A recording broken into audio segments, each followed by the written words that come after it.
네, 오늘 하나님의 말씀은 누가복음 15장 1절부터 7절까지 말씀입니다.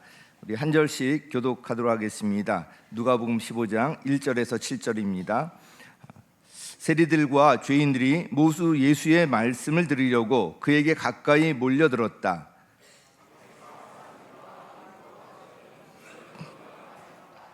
이 사람이 죄인들을 맞아들이고 그들과 함께 음식을 먹는구나. 그래서 예수께서는 그들에게 이 비유를 말씀하셨다.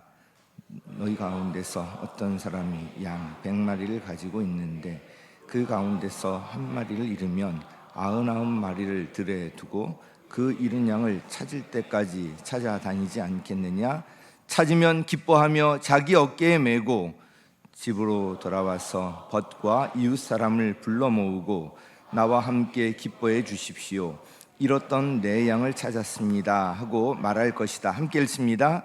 내가 너희에게 말한다. 이와 같이 하늘에서는 회개할 필요가 없는 의인 99보다 회개하는 죄인 한 사람을 두고 더 기뻐할 것이다. 아멘. 주님께서 내려주시는 평안이 여러분의 삶과 가정과 또 일터와 모든 삶의 현장 가운데 넘치기를 예수님의 이름으로 간절히 축복합니다. 오늘은 우리 교회 창립 57주년을 축하하는 주일입니다. 그동안 옥수동은 천지개벽이라는 말을 쓸 정도로 정말 큰 변화를 겪었습니다. 정말 시대도 많이 변했고요.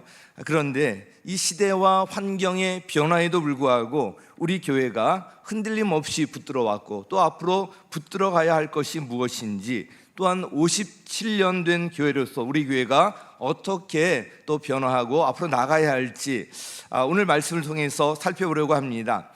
오늘 말씀에 보면 두 부류의 사람들이 등장합니다. 세리와 죄인들, 그리고 바리새파 사람들과 율법학자들, 두 부류가 아주 분명한 대조를 이루고 있습니다. 1절 말씀을 보면 세리들과 죄인들이 모두 예수의 말씀을 들으려고 그에게 가까이 몰려들었다.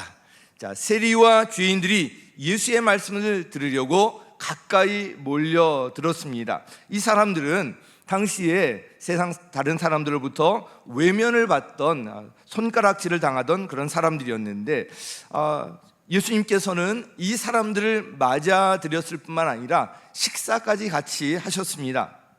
예수님의 이런 모습을 어떻게 이해할 수 있을까요?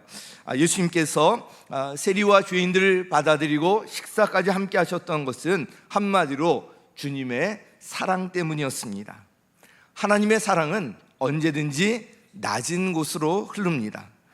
경제적으로 어려움을 겪고 있는 분들, 또 질병으로 고통받고 있는 분들, 또 친구들로부터 왕따를 당하고 있는 분들, 사회적으로 소외되고 외면을 받고 있는 분들, 기댈 곳이 없어서 외롭고 우울한 분들, 요즘 또 공황장애도 많이 있는 것 같은데 이런 분들 모두 하나님의 은혜를 필요로 하는 사람들입니다.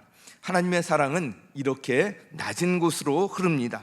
즉 이와 같은 분들을 하나님께서 찾아가시는 거예요. 그래서 여기 우리가 나온 것 우연 같지만 사실은 하나님께서 찾아가셔서 부르신 것입니다. 새로 교회에 오신 분들의 이야기를 들어보면 과거에 참 사업이 잘 되어서 잘 살았었는데 갑자기 사회 부도가 나고 어려움을 겪게 되었다. 또 예기치 않았던 사고나 이 질병으로 인해서 큰 고통을 받게 되었다. 이것이 계기가 되어서 교회에 나와서 하나님을 찾게 되었다. 이런 분들이 많습니다. 그 외에도 여러 가지 어려움을 겪으면서 비로소 하나님을 찾게 되는데요, 이런 상황에서 교회에 나와서 하나님의 큰 은혜를 체험하곤 합니다. 바로 이 하나님의 사랑이 낮은 곳으로 이런 분들을 향해서 흘러가기 때문에 그렇습니다. 한편 이 본문에는 또 한 부류의 사람들이 등장합니다. 2절에 보면 바리새파 사람들과 율법학자들은 투덜거리며 말하였다. 이 사람이 죄인들을 맞아들이고 그들과 함께 음식을 먹는구나. 바로 이 바리새파 사람들과 율법학자들이에요.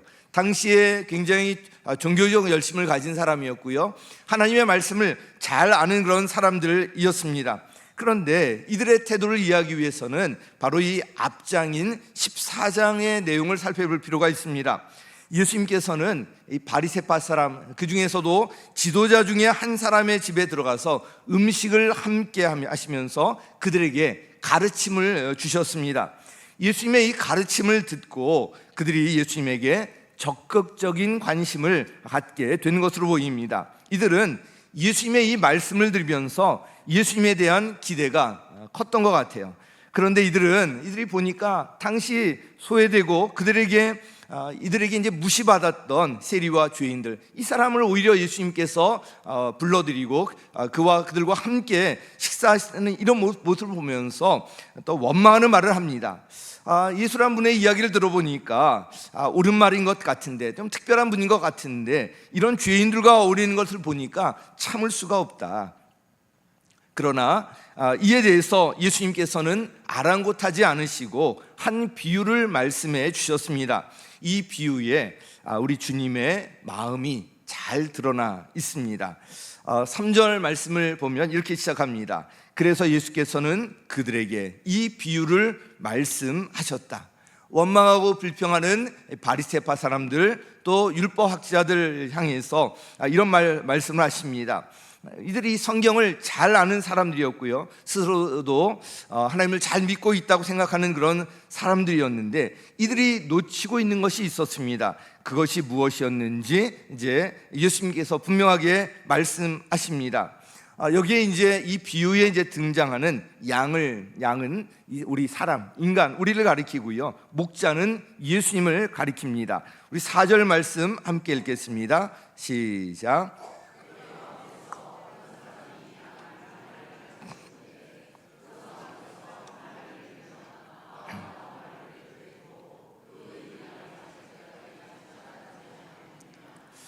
네, 사실 이 말씀은 제가 방황하다가 27살 때 예수님을 만날 때 저에게 주신 말씀입니다. 이스라엘과 같은 유목민족에게 목자와 양의 관계는 특별했습니다. 양은 한 가족이고요, 목자와 양의 관계는 마치 부모와 자식 간의 관계와 같습니다. 그래서 요한복음 10장 11절 말씀을 보면 예수님께서 이렇게 말씀하시는데요, 나는 선한 목자이다. 선한 목자는 양들을 위해서 자기 목숨을 버린다. 실제로 예수님께서는 십자가에 달리시면서 우리를 위해서 목숨을 버리셨습니다. 잃은 양 한 마리를 찾았을 때 목자의 기쁨이 5절 이하에 이제 기록되어 있는데요, 5절과 6절 말씀 우리 함께 읽겠습니다. 시작.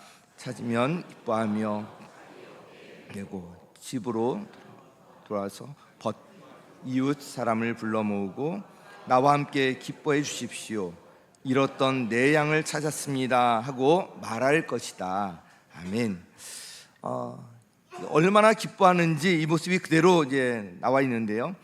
그런데 여기서 보면 상식적으로 눈으로 볼 때 99마리 양을 들에 두고 한 마리 길 잃은 양을 찾아 나선다.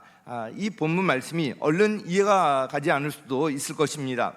100마리 중에 한 마리인데 99마리가 있는데 굳이 그걸 찾으러 가야 될 것인가? 정말 찾으러 가려면 험한 그런 골짜기들도 넘을 수도 있고요, 찾는다는 보장도 없고. 그런데 앞에서 이미 언급했듯이 이 유목민족에게 양은 가족 같은 그런 존재였습니다. 여러 자녀가 있는데 그중 한 자녀가 우리 행방불명이 됐다고 해보십시오. 다른 자녀가 있으니까 하나쯤은 뭐 잃어도 괜찮아, 뭐 이렇게 생각하는 부모가 있겠습니까? 그 한 자녀를 위해서 온 마음을 쏟게 될 것입니다. 한 마리 길 잃은 양을 찾아 나서는 목자의 심정이 바로 이와 같습니다. 잃은 양을 찾았을 때 너무도 기쁜 나머지 사람들을 불러 모으고 잔치까지 벌입니다. 이것이 바로 우리가 믿는 주님의 마음입니다. 그 마음으로 여기에 한 분 한 분을 부르셨고요, 오늘 처음 나오신 분들도 그 마음으로 지금 주님께서 환영하고 계십니다. 자, 그러면 우리가 어떻게 할 것인가, 적용과 관련해서 몇 가지 말씀을 드리도록 하겠습니다. 그 첫 번째는 주님 품으로 돌아오라는 것입니다. 같이요, 시작. 주님 품으로 돌아오십시오. 자, 7절 말씀 같이 다시 읽습니다. 시작.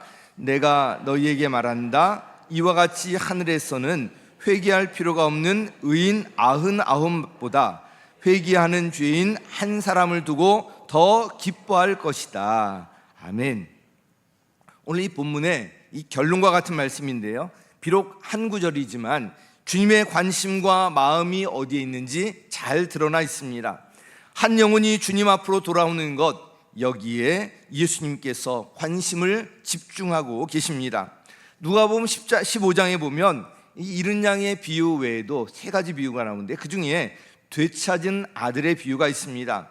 돌아온 탕자의 비유로 잘 알려져 있는데요, 이 역시 잃었다가 찾았을 때의 기쁨을 이야기하고 있습니다. 두 아들이 있었는데 작은 아들이 아버지에게 먼저 자기의 상속분을 미리 달라고 이야기하면서 그것을 가지고 멀리 떠나서 방탕하게 살다가 재산을 다 이제 탕진합니다.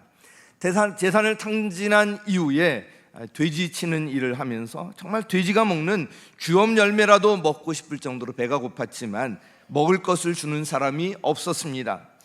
그제서야 정신을 차리고 아버지를 찾아가서 이렇게 말씀드리려고 마음먹습니다. 제가 하늘과 아버지 앞에 죄를 지었습니다. 저는 아버지의 아들이라고 불릴 자격도 없으니 저를 품꾼의 하나로 받아주시기 바랍니다.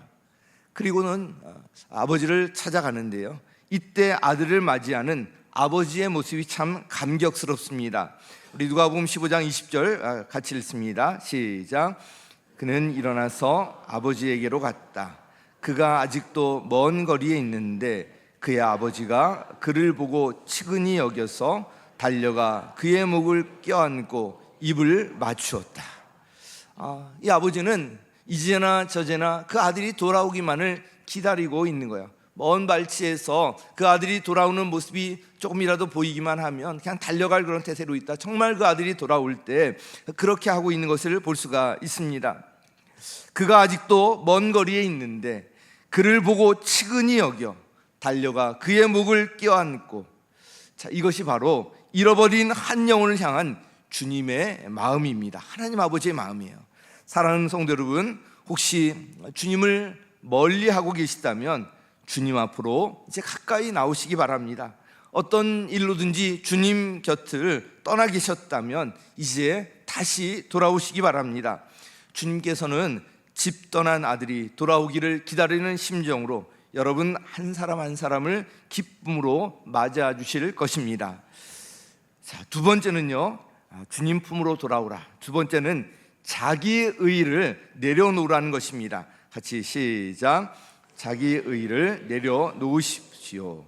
자, 2절 말씀 함께 읽습니다. 시작. 바리새파 사람들과 율법학자들은 투덜거리며 말하였다. 이 사람이 죄인들을 맞아들이고 그들과 함께 음식을 먹는구나. 자, 이 바리새파 사람들과 율법학자들은 자신들이 잘 믿고 있다고 착각하고 있는 사람들이었습니다. 자신들이 지킨다는 율법의 잣대로 자기 의의를 내세우면서 다른 사람들을 판단하고 정죄하는 그런 사람들이었습니다. 자기는 율법을 잘 지키고 있는데 다른 사람은 그렇지 않다는 것입니다. 자기만 옳고 다른 사람들은 틀리다는 그런 모습을 하고 있었습니다. 도덕적으로 또 윤리적으로 지식적으로 경험적으로 자신이 더 낫고 다른 사람을 낮춰보고 무시하는 것입니다. 그러나 성경은 분명히 말씀하고 있습니다. 무슨 일을 하든지 경쟁식이나 허영으로 하지 말고 겸손한 마음으로 하고 자기보다 서로 남을 낮게 여기십시오. 자기보다 서로 남을 더 낮게 이렇게 여기라는 이 말씀을 하고 있습니다. 부부 시간에도 그렇고요, 우리 목장에서도 그렇고요, 우리 교회에서도 그렇고, 이런 마음이 있을 때 우리 공동체가, 가정이 아름답게 세워질 수가 있습니다. 이와 관련하여서 돌아온 탕자 이야기에 등장하는 큰아들, 이 형의 모습을 볼 필요가 있습니다. 큰아들이 밭에서 이제 돌아오는데 집 안에서 잔치가 벌어지고 있었습니다. 무슨 일인지 종 하나를 불러서 들어보니까 집을 나갔던 그 동생이 돌아왔는데 아버지가 동생이 돌아온 것을 반기면서 살찐 송아지를 잡고 잔치를 벌이고 있다는 것입니다. 이에 큰아들은 화가 났어요. 화가 나서 집으로 들어가려고 하지 않았고요, 아버지가 나와서 달랬지만 그의 아버지에게 이렇게 말합니다. 15장 29절 우리 함께 읽습니다. 시작. 그러나 그는 아버지에게 대답하였다.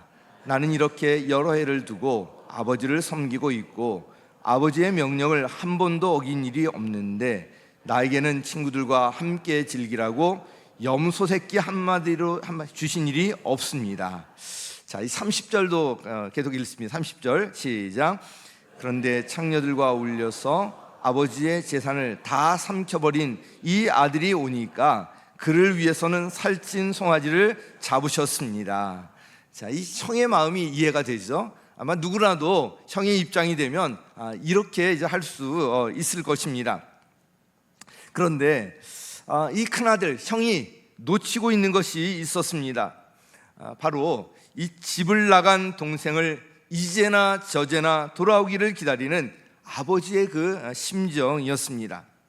그 아버지의 그 마음을 알지 못했던 큰아들은 윤리적 잣대를 들이대고요, 자기의 의의를 내세우면서 아버지의 이 처사를 못마땅해 했던 것입니다. 팀 켈러의 이 탕부 하나님이란 책을 보면요, 뭐라고 얘기하냐면 큰 아들도 똑같이 잃어버린 아들이다, 이렇게 다루고 있습니다. 큰 아들은 오히려 자신의 문제를 보지 못하고 있기 때문에 그 큰 아들의 문제가 더 심각하다고까지 말하고 있습니다.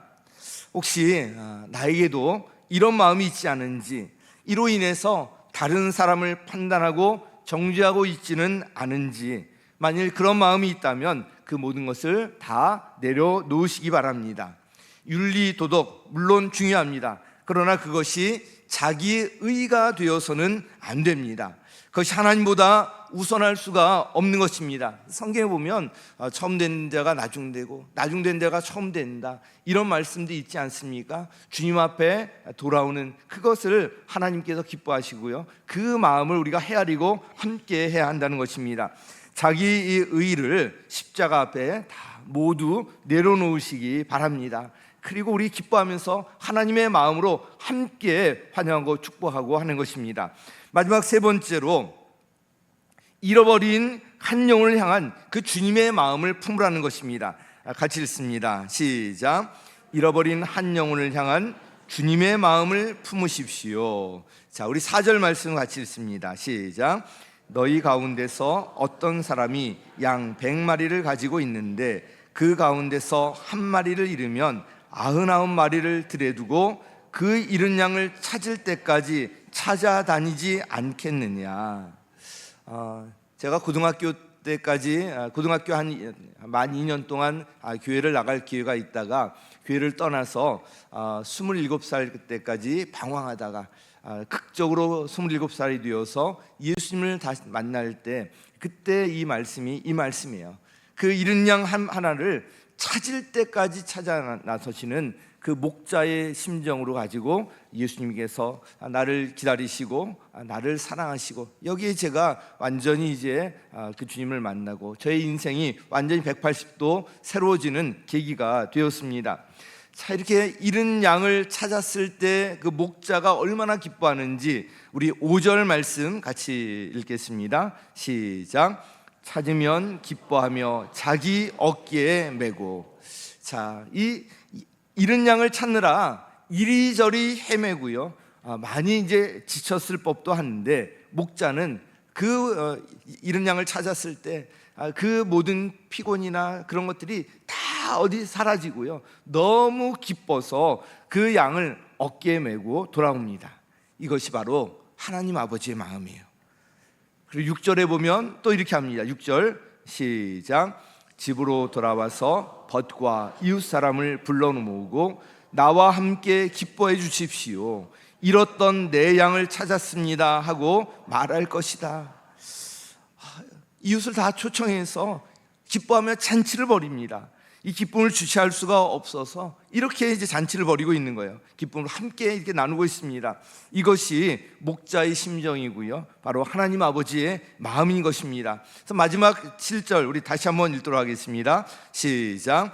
내가 너희에게 말한다. 이와 같이 하늘에서는 회개할 필요가 없는 의인 99보다 회개하는 죄인 한 사람을 두고 더 기뻐할 것이다. 아멘. 하늘나라에서 이른 양 한 사람이 한 영혼이 돌아올 때 하늘에서 잔치가 벌어지는 거예요. 너무 기뻐해서 잔치까지 벌어집니다. 회개할 필요가 없는 의인 99보다 이미 이제 구원받은 사람들, 또 회개하는 죄인 한 사람을 두고 더 기뻐할 것이다. 이른 양이 돌아왔을 때, 여기 처음 나와서 주님 앞에 나올 때 한 영혼이 돌아올 때의 이 기쁨을 이렇게까지 표현하고 있는 것입니다. 그래서 우리 교회에서는 그분들을 뭐라고 불러요? VIP라고 부르잖아요. 하나님 나라의 VIP입니다. 정말 그렇습니다. 그렇다면 이 바리새파 사람들이 어떻게 해야 했겠습니까? 예수님이 세리들과 죄인들과 음식을 같이 먹는다고 투덜거리면서 원망할 것이 아니라 자기들도 예수님 곁에서 그들을 구원하는 일에 함께 동역해야 했을 것입니다. 또한 돌아온 탕자의 비유에서 큰 아들이 어떻게 해야 했겠습니까? 집 나갔다가 돌아온 동생을 반기면서 잔치를 벌이는 그 아버지에게 자기의 의의를 내세우면서 불평한 것이 아니라 그 동생을 아버지와 함께 반겨야 하는 것이 마땅한 것이었습니다. 사실 집 나간 동생을 찾아 나서야 할 사람은 바로 형이었습니다. 또한 세리들과 죄인들을 돌보고 그들이 돌아올 수 있도록 힘써야 할 사람들이 바로 이 바리새파 사람들이었습니다. 하나님을 잘 믿고 성경을 말씀을 그렇게 잘 안다면 당연히 그렇게 했어야 하는 것입니다. 그러므로 모든 불평과 원망을 멈추고요, 잃어버린 한 영혼을 찾아 나서는 것, 이것이 우리 모두를 향한 하나님 아버지의 기뻐하시는 뜻입니다. 제가 오늘 너무 이제 마음이 설레가지고요, 보통 때랑 이제 VIP를 기다리는데 제가 일찍부터 막 기다리잖아요. 그래서 제가 이 평신도 일 때 제가 전도하고 그 VIP가 우리 교회에 나오는 것을 그렇게 막 기다리고 설렜던 그 마음이 오늘 또 드는 거예요. 그래서 딱 VIP가 오셨을 때 너무 기뻐가지고 제가 몇 번이나 가서 우리 예배가 어떻게 진행되는지 또 이야기하고, 사실 그 옆에 앉아서 예배를 드리고 싶었는데 제가 또 설교를 해야 되니까 여기 이제 앉아서 할 수밖에 없는데요. 천국 잔치가 벌어진다, 하나님께서 기뻐하신다는 것이 이런 것이다. 오랜만에 이 마음을 또 느낍니다. 말씀을 맺겠습니다. 오늘 본문에는 잃어버린 한 영혼에 대한 주님의 마음이 어떤 것인지 잘 나와 있습니다. 세 가지 말씀을 드렸는데요. 첫 번째, 그 마음을 가지신 주님 품으로 돌아오라는 것입니다. 집 나간 아들을 정말 돌아오길 기다리면서 돌아왔을 때 잔치를 벌이면서 그렇게도 기뻐하는 것이 바로 우리 하나님 아버지의 마음입니다. 또한 우리 모든 성도들이 해야 될 것은 자기 의의를 내려놓으라는 것입니다. 자기의 의의나 이 도덕적인 교만은 우리를 하나님과 멀어지게 만들고요, 우리 공동체의 하나됨을 또 이제 가로막게 됩니다.